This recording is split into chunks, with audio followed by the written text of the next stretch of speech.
Здравствуйте, друзья! С вами Лара Володина. И сразу хочу поведать вам о чудном ребенке Варежке, которая получила столько откликов после прошлого ролика. Да, по моей просьбе мы забрали ее с улицы на передержку в Якутске. И даже попытались посадить на самолет. Оплатили, забронировали. Миленькая. Честно говоря, Хорошенькая собачка. хорошенькая, да, миленькая. Не бойся, погладь, она долго. Пойди выкинь. Она не это кусается. очень Вот так красиво. делай. Да, Чей молодец. это щенок, интересно? Кто-то выкинул. Бедненький щеночек.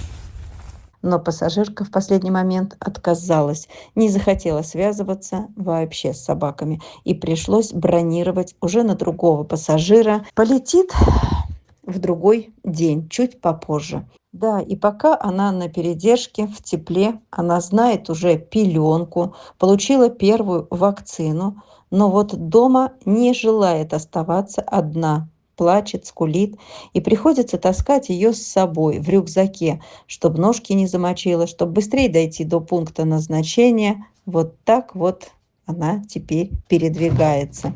Вот так она теперь живет и ждет свой самолет. Поиск семьи продолжаем. Принимаю звонки. Хочется самую лучшую для нее семью. Спасибо, друзья, что вы обеспокоены этим ребенком и так активно отреагировали. Конечно же, и я не смогла пройти мимо. Друзья, похоже, раскидали по городу похожих щенков. Может, однопомётник Варежки, то в подъезде его увидели, то в 2 километрах от этого подъезда на остановке. Везде ищет, где погреться. От сырой мокрой воды еще холоднее ему.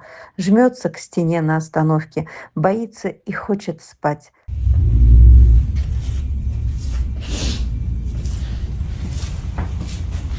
На остановке автовокзала.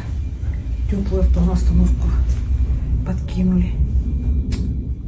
От усталости, от постоянных метаний по городу. Как страшно быть никому не нужным. Люди-то есть, только добрых нет. Может, и его кто-нибудь позовет. Привезем, только позовите.